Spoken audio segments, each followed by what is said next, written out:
Hello everyone and welcome to the channel. This property in sunny California is where we will be building a beautiful 30 by 30 metal building where one of my good friends will be parking these two beautiful trucks. Let's get started by getting some equipment on site and getting the general layout of the new building marked out. Once we've plotted the four corners of the shop, we'll use a rotary laser to get a general idea of how uneven our site is. And that will let us calculate how much fill material we're going to need to get things level, as well as how much lumber we'll need for the concrete foundation forms. This site has a pretty good slope to it, with one corner being about 30 inches lower than the others. So we're going to end up needing to bring in quite a bit of fill to bring that corner up. But before we do any of that, we'll need to get rid of this gate as it's going to be in our way. A couple of quick snips with the saw and we can get to work on these crusty old nuts and bolts that are keeping this lovely green gate from popping off its hinges.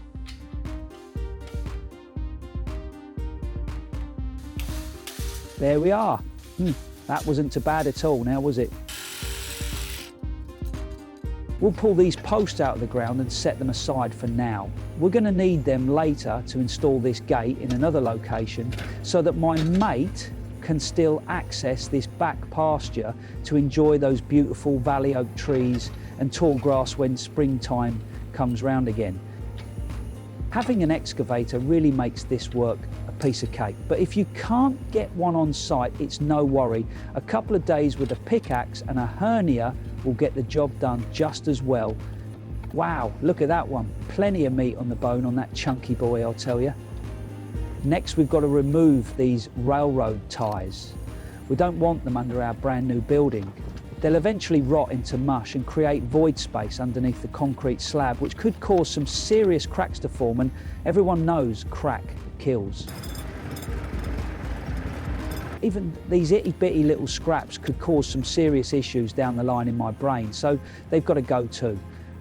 Now we'll get some batter boards set up to attach our string lines to, and we'll start removing the topsoil from our building site after that.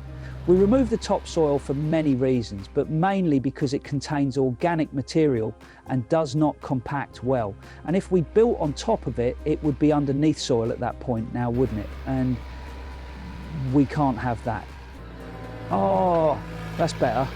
Nice and clean. Now that the topsoil is removed, we can get our string lines set up so that we know exactly where to excavate for our foundation.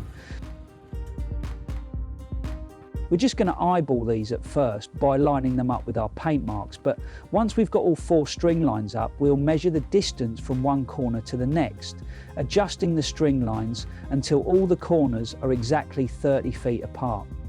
Then we'll measure diagonally between opposing corners and adjust the string lines until those two diagonal measurements are exactly the same. Now this may sound tricky at first, and it is, but you'll figure it out eventually. You may need a few drinks when all the corners are exactly 30 feet apart and the diagonal measurements are exactly the same. We can then be sure that our layout is perfectly square and we'll be ready to move on.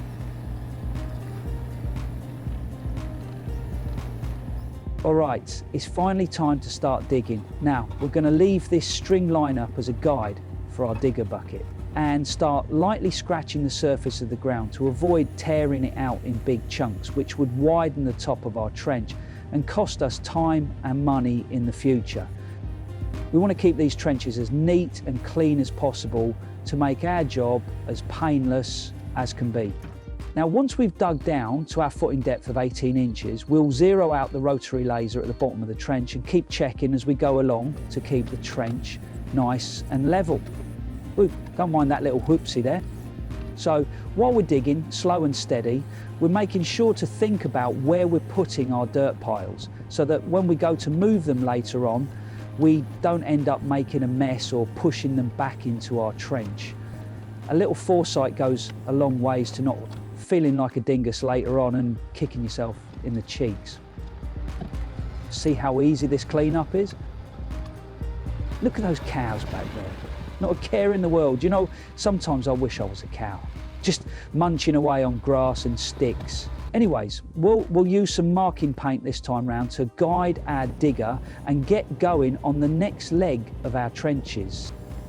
Now, since this trench is on the side of our building site with the most slope, we'll have to keep a close eye on how deep our trench is getting, and when it's at least twice as deep as our required footing depth, we can put a step in the trench to save on concrete while maintaining our footing depth of 18 inches on both sides of the step. So in this case, when the trench hits 36 inches, that's where we'll put our step in and reduce the trench depth back down to 18 inches. All right, that's this trench done. Now we'll head to the other side and cut that trench next. We're going to leave the last trench for now to make it easier to get all the lumber and rebar loaded in close to where we're going to need it, and also to allow the bobcat in to clean up any remaining loose soil. Once that's all done, we'll cut the last trench and tie everything together. And just to remind everyone, whenever you're digging around buildings, there's a good chance you'll find some surprise pipes like this little guy right here. Lucky for us, this was an old telephone line that was run out to the barn back when landlines were still popular, so we won't need to bother with a repair this time.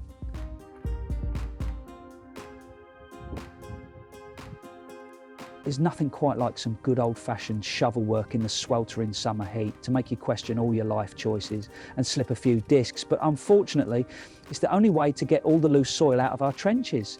It's an important step that we absolutely cannot skip unless we want our footings to settle and cause issues with our new building later on.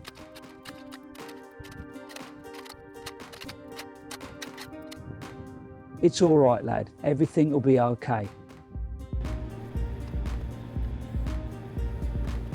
Okay, so we've cleaned our trenches and we're ready for some rebar and lumber. We had this material delivered on site, which makes things really easy, but it did cost an extra $100.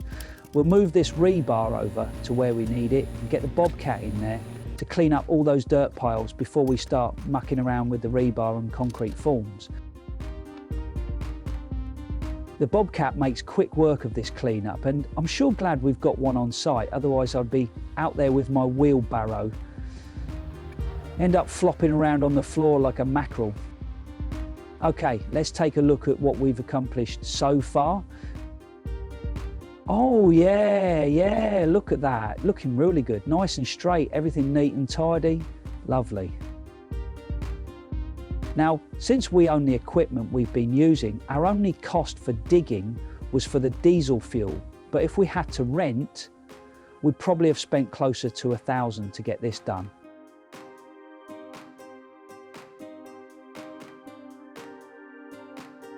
Right, let's get our string lines set back up, and then we'll get to work on building our concrete forms. The first thing we're going to do is take some lengths of 2x4 and drive 2 or 3 round steel stakes through them at a slight angle to get a nice strong base to build our forms on top of. Oh bugger, looks like there's one of those pesky California fires popping up in the distance. We hope they get it extinguished quickly and that nobody is hurt. Anywho, make your base 2x4s at least as long as your forms are tall, which in this case is around 3 feet long. Just make sure they extend into the trench past your string line, and you can trim off any excess later on. Then we'll take a level or plumb bob and make a mark on our 2x4 base where the string line intersects it. And once we've got our string line location marked on our base 2x4, we'll go ahead and cut off any excess that's beyond that mark. Next, we'll cut another 2x4 at least as long as the height of our forms and screw that down to our base, right flush with the end of our baseboard to hold it in place. And then cut another board as a brace to tie everything together. Then we can start hanging our horizontal boards, starting with the topmost board and using the rotary laser to make sure it's perfectly level. Then we'll fill in the rest of the boards underneath that until we reach the ground.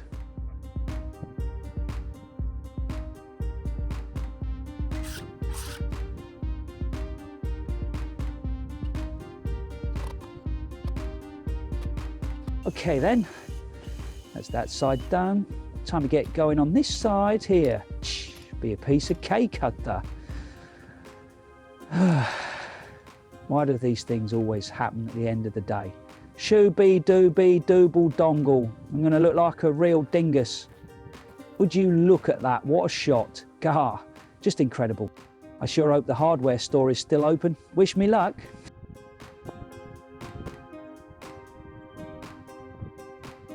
My lucky day. We'll have this patched up in no time. Well, I was watching TV and stuff, and I went into the bathroom and I put all the soap on my hand, and I turned the water and I was like, no, don't tell me this, because I saw you leave, and I was like, no. There we are, good as new. Thank goodness for these modern quick repair couplings and this ultra fast setting PVC glue. Otherwise this repair would have taken a lot longer and held up my mate's mashed potato dinner. Not a good idea. All right, let's get this side finished up, shall we?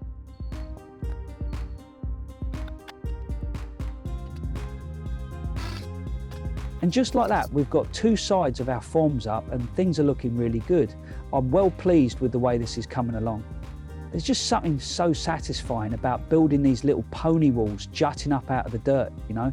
And it's like, they look so nice, all fresh and new, and yet they'll be torn down and ripped apart in just a few days like they never existed. It's like they've done their job, now get them the hell out of here, yeah? Sounds familiar really, but yeah. Anyway, now that's done, we've just got to do the same again for the opposite side of the trench, and that will allow us to pour our concrete footings as well as this little stem wall for this low corner. Once we've got a nice little concrete stem wall there, we can start bringing in some fill material to bring that low corner up to where we need it and get the whole pad level and ready for even more concrete.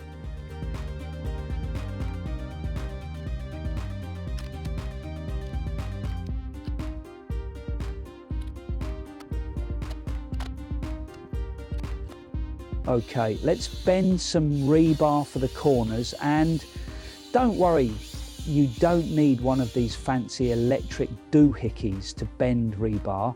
There are standard hand-operated rebar hickeys that are much cheaper, but if you're doing a lot of rebar or needing to bend the thicker stuff, you might want to look into upgrading to an electric dingling. Might save you back.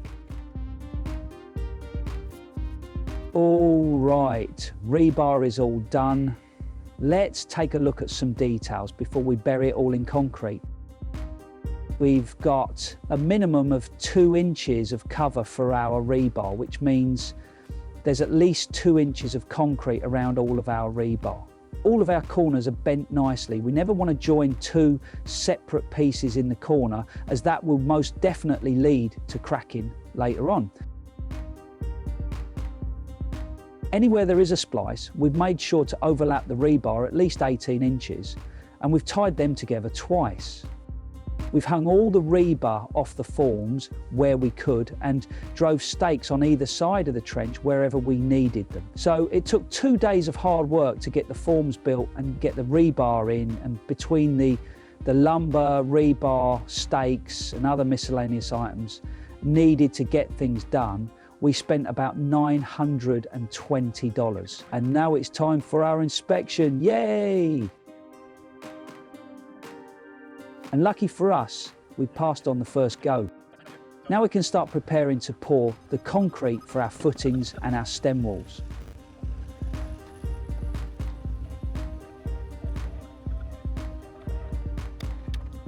We're going to mix this batch of concrete ourselves, so the first thing we're going to need is about 1.5 tons of Portland cement. And then we're going to need a miracle to keep this truck from exploding all over the highway. Nice. Wouldn't this be a lovely stretch of road to blow all your engine oil out the old tailpipe and wait for the tow man? Not today, Cletus. We'll bend up these rebar hooks to tie the footings to the concrete slab on top. They'll hook onto the rebar in the footings, and then we'll tie the rebar for the slab into the hooks protruding out the top. Now, let's get things nice and wet. This dry soil won't compact well, and will also suck all the moisture out of our concrete, which we absolutely do not want. We need that water in there to hydrate all those thirsty cement molecules so they can build nice strong bonds with all their aggregate mates. And in case you're wondering, the reason we decided to mix and pour this concrete ourselves was to save a bit of money. Between the cost of the concrete pump and the concrete truck, we're saving a whopping $1,500. That's almost enough for a nice fish dinner. It is a lot more work doing it this way, so I don't recommend it unless you really need to save some cash or you've got a genetic disorder that makes you an obsessive cheapskate like me. Normally we'd pay around $180 for a yard of concrete from a truck, but between the aggregate mix and cement, we only spent $900 for 12 yards. That's only $75 a yard. Ooh. Okay, we'll get this mess cleaned up and then start getting ready to bring in some fill material to raise up our building pad. We tried prying these up with a steel digging bar at first, but the ground is so rock hard in this area that they just laughed at us. Cheeky bastards.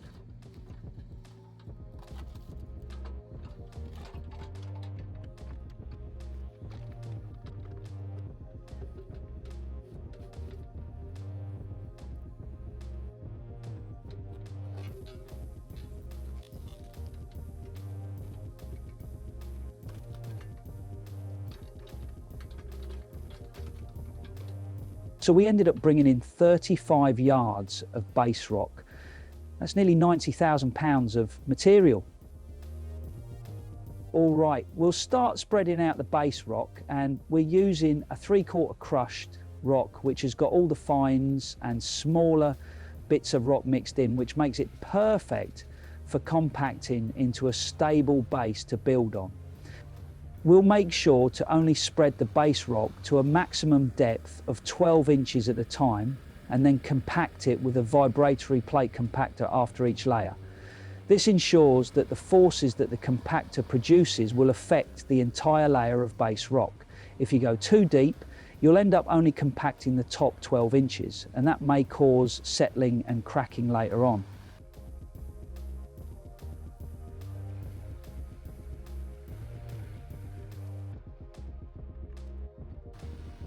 And after all that rock, we're still short about 2 yards. No worries, we'll get another load dropped off tomorrow and then get started on the next phase. All right then, we didn't have much to purchase during this phase of the project except for all them rocks, but we still ended up spending around $1,600. Ouchie. Ah, what are you gonna do? Next phase.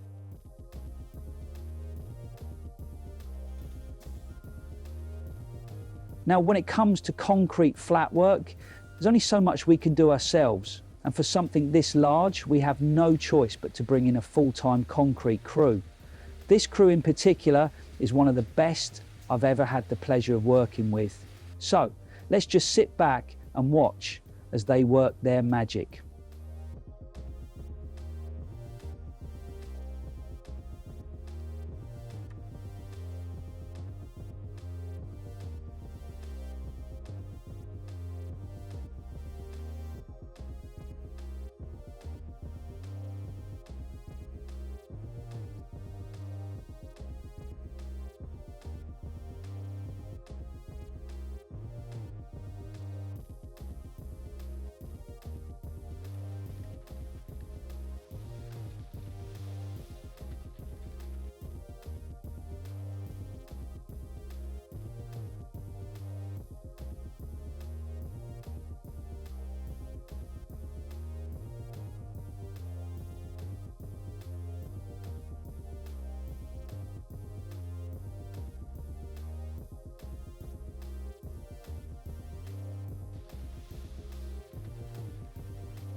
And look at that.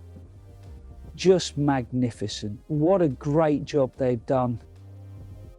I'm quite picky when it comes to quality, and I can honestly say I have absolutely zero complaints on this work, and that's really refreshing in this day and age. All right, what did we spend?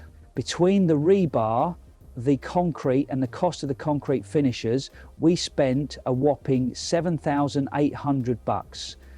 Yee buddy. Okay, more base rock, more digging. Let's get ready to put a driveway in here. We can't have my mate driving through the muck to park his truck, now can we? If it's not obvious, this dirt is extremely hard. Normally we'd be able to excavate and grade most of this with just a bobcat, but this California clay rocks up like a brick during the summer months, and any digging you've got planned is going to take a lot longer than you expect. I mean, just look at what we're reduced to here, taking tiny little bites with the excavator and then coming in and scooping it all up with the bobcat after everything is broken up. Quite tedious if you ask me.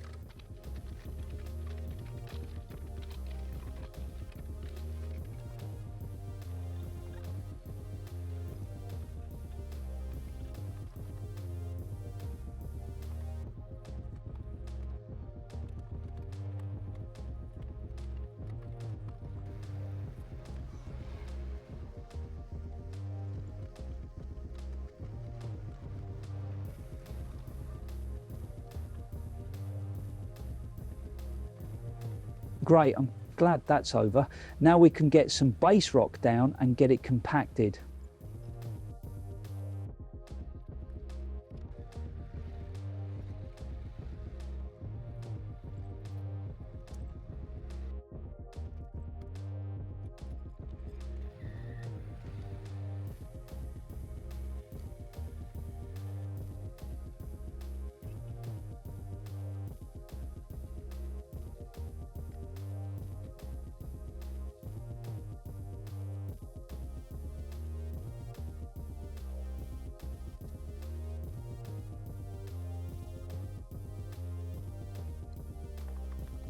And now it's once again time for rebar. We always prefer to tie up a grid of actual rebar instead of the steel mesh that's so common these days. The mesh is fine for light duty applications like sidewalks or patios, but when it comes to supporting heavy trucks on this expansive clay soil, the rebar has a lot more tensile strength and will help prevent major structural cracks from forming in these conditions.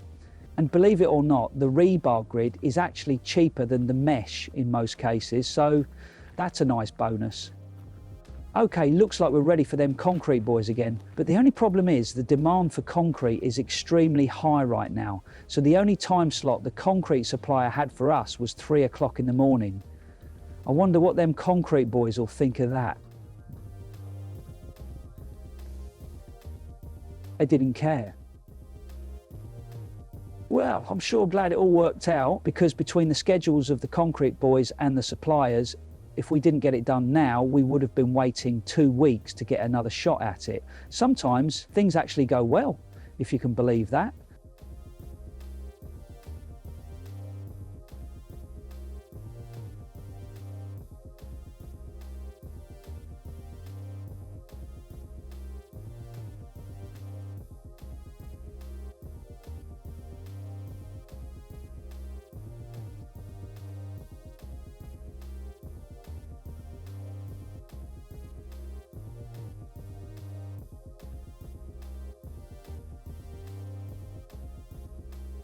Oh yeah, would you look at that? Sun's barely up and I've already spent $8,600.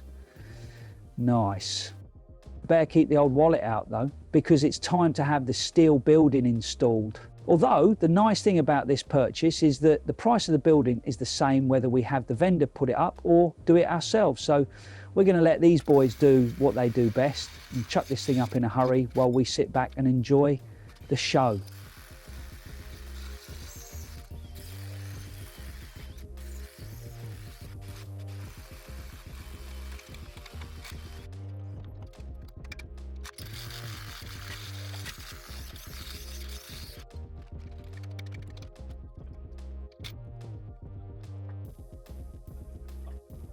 And just like that, they're done in less than 4 hours. Amazing stuff. So now that we've got the building up, we can call into the garage door vendor so they can get their measurements and order the doors. It's going to be about 2 weeks until they can install them, so in the meantime we'll head inside the building and get all the electrical and lighting squared away. But before we can do that, I forgot that we've got some welding to do. In order to satisfy the local building codes, we've got to weld on these steel L brackets and anchor them into the slab. There are anchors in the square tube on the floor, but they are actually too close to the edge of the concrete to satisfy the codes. So this is the easiest solution.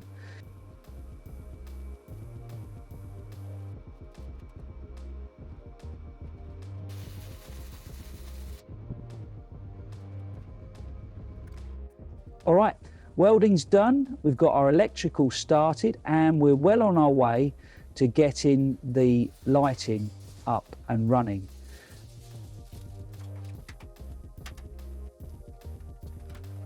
Okay guys, this is exciting. We've got all the electrical done and we're just adding the last little details now, like this accent lighting here. Put that on with the expensive goo there, and yay, there you have it. And in this final phase of the project, we spent a total of $17,800, which brings the grand total for the entire project to a whopping $37,728. Now keep in mind, that number is just the hard costs required to get things done on your own. But if you're planning on hiring all of the labour out, expect to slap on another 20K. At minimum. And there you have it guys, our lovely RGB lighting, giving this new space a little bit of life and colour and really accentuating all the design and detail of this beautiful American truck. It's the little things in life that make all the difference, yeah? Anyways, I just want to thank you all for joining us on this project. I really hope you've enjoyed the process and maybe learned a thing or two along the way. Let me know in the comments. If you'd like to see other projects like this, please do let me know by giving this video a like and feel free to subscribe to the channel. I'm always getting into something different and would love to have you all along for the ride. And with that, wherever you are, I wish you well and bid you farewell.